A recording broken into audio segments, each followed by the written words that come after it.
Lesson class. Good morning. Our next topic is respiratory tract. We start from windpipe. Windpipe से पहले वाला हम कर चुके हैं. This is windpipe. It is having the incomplete ring of hyaline cartilage. This is called trachea. इसकी हमने division करनी है. Trachea divide into primary bronchus.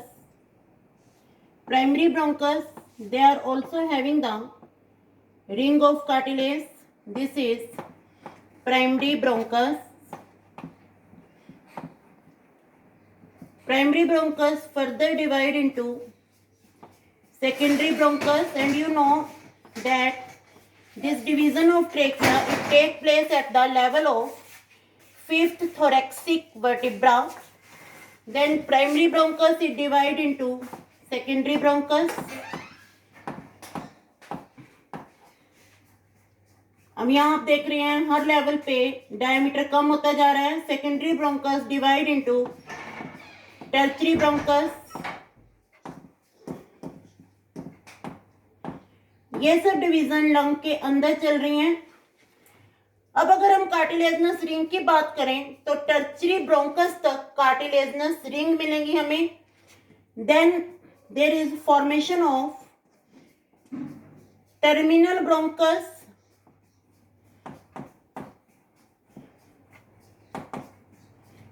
Terminal bronchus. Along with terminal bronchus there is formation of. अब जो bronchus है वो bronchiole में convert हो जाएगा. ब्रोंक्यूल का डायमीटर ब्रोंकस से बहुत कम होगा क्योंकि अब ये सेलुलर लेवल पे जा रहा है. जो लंग्स है, हम अगर बात करें मिनिएचर लंग की, that is called alveolus. This is terminal bronchus. Terminal bronchus के बाद आ जाएगा हमारा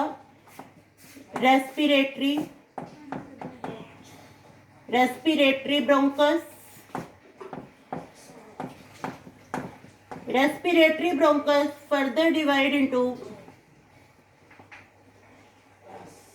terminal bronchiole, terminal bronchiole, terminal bronchiole further divide into alveolar duct, alveolar duct which divide into atria. Then they further give rise to alveolar sac. These are just like the bunches of grapes, alveolar sac, and its particular one segment is called alveolus.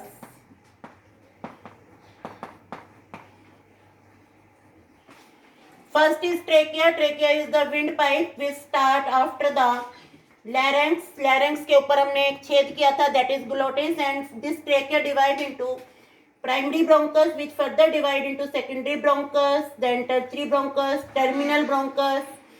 अब bronchiole शुरू हो जाएंगे respiratory bronchus के बाद. Then respiratory bronchiole, terminal bronchiole, alveolar duct, atria, alveolar sac and alveolus. Alveolus is called miniature lung. It is the structural and functional part of lung where the exchange of gases take place. Now we talk about the respiratory capacities or respiratory volume. Respiratory capacity और respiratory volume, हम कितनी air अंदर ले रहे हैं, that is called respiratory capacity or respiratory volume. It is measured with the help of spirometer. First we talk about tidal volume. Tidal volume is the amount of air which we take or inhale and exhale during normal inspiration. अभी जब आप सांस ले रहे हैं, आप कितनी air अंदर ले रहे हैं, that is the tidal volume, that is 500 ml। ये हम बात करते हैं एक ब्रीथ की। और अगर हम बात करें एक मिनट में, नॉर्मल ब्रीदिंग रेट में भी 14 to 16 टाइम्स, तो एक मिनट में जो टाइडल वॉल्यूम होगा आप इसको मल्टीप्लाई कर सकते हैं 14 to 16, that is the tidal volume. Then next is, ये ट्रेकिया है, इससे आप एयर अंदर ले रहे हैं। जब इससे एयर अंदर ले रहे हैं तो कुछ एयर ट्रेकिया में रह जाती है, that is called dead space volume.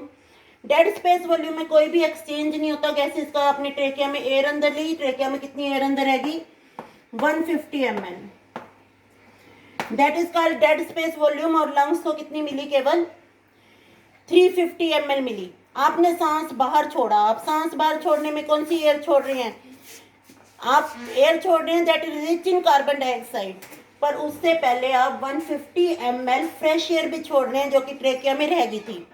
अब जब आप सांस अंदर ले रहे हैं, जब आपने सांस बाहर छोड़ा तो सबसे पहले 150 ml आपने फ्रेश एयर बाहर छोड़ी और फाउल एयर ट्रेकिया में रहेगी 150 ml। अब जब आप सांस दोबारा अंदर ले रहे हैं तो सबसे पहले आप वो एयर बाहर अंदर ले रहे हैं जो कि ट्रेकिया में बच जाती है।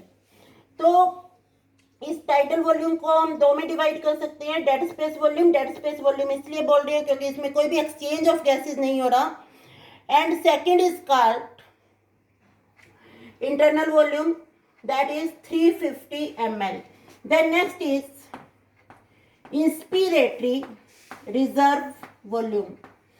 अब आप एक बहुत लंबा सांस लें, जो नॉर्मल सांस ले रहे हैं उससे कुछ ज्यादा एयर हम लंबे सांस में अंदर ले सकते हैं। लंबा सांस लेके देखें, that is called inspiratory reserve volume, that is 2500 ml to 3000 ml।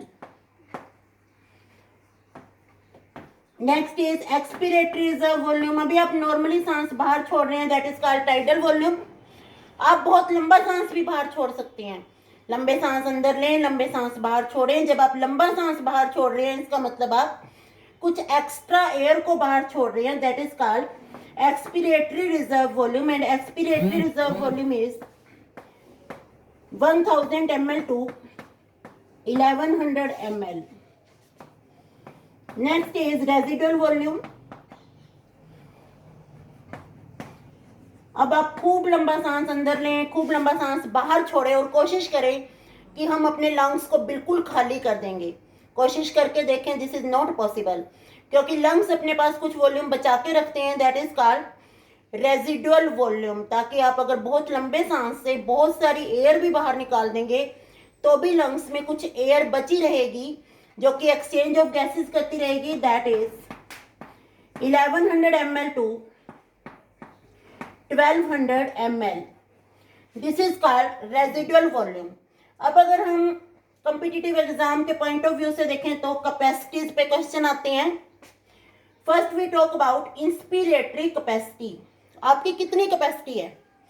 Normally 500 ml आप बाहर ले रहे हो अंदर, इतना और ले सकते हो। तो inspiratory capacity means tidal volume plus inspiratory reserve volume. ये डाटा आपको प्लस करना है और याद भी रखना है, that is 3000 to 3500 ml। Expiratory capacity, normally आप 500 ml बाहर छोड़ रहे हो, पर कैपेसिटी कितनी है? Expiratory reserve volume plus tidal volume. Then functional capacity. Functional capacity का मतलब लंग्स में अभी कितनी कैपेसिटी और है, लंग्स की कितनी कैपेसिटी है। इतनी एयर तो आपने फोर्सफुली बाहर निकाल दी, इतनी एयर लंग्स के अंदर अभी है और इतनी एयर आप नॉर्मली बाहर निकाल रहे हैं, that means tidal volume plus expiratory reserve volume plus residual volume. This is called your functional capacity of the lung. And last is total lung capacity. This is all about the total lung capacity. In volumes को आप plus कर सकते हैं, that is called total lung capacity. This is all about the lung capacities। Then next topic is how the transportation of gases take place. Before that we talk about the miniature lung, that is called alveolus. What is the relationship between alveolus and blood capillary, and what is the thickness of this surface alveolus and blood capillaries? उससे पहले एक बहुत important question that we talk about the surfactant that is called lecithin. अगर हम बात करते हैं gases exchange के लिए क्या क्वालिटी होनी चाहिए मेम्ब्रेन की? Membrane should be thin, it should be wettable, गीली होनी चाहिए क्योंकि गैसेस एक्सचेंज बहुत फास्ट होता है अगर मेम्ब्रेन गीली हो. फिर सरफेस एरिया ज़्यादा होना चाहिए. सरफेस एरिया तो एल्वियोलस ने ज़्यादा कर ही दिया है. फिर यहाँ पर हम बात कर रहे हैं हमारे लंग्स बॉडी के अंदर है तो सरफेस वेटेबल नहीं है. इस वेट सरफेस के लिए एक सर्फेक्टेंट प्रेजेंट है दैट इज लेसिथिन. लेसिथिन सभी एल्वियोलस के ऊपर एक अपनी लेयर बनाएगा और क्वेश्चन कई बार एप्लीकेशंस पे आता है कि अगर लेसिथिन नहीं होगा तो क्या होगा, लंग्स कोलैप्स कर जाएंगे. फिर एक क्वेश्चन आता है लंग्स से रिलेटेड कि एक बेबी होता है, बेबी फिलहाल डॉक्टर के पास आया डेड है. दो डॉक्टर की इन्वेस्टिगेशन है. एक डॉक्टर कहता है कि बेबी की डेथ आफ्टर बर्थ हुई है और दूसरा कहता है बेबी जो है वो डेड ही पैदा हुआ है. How will you investigate?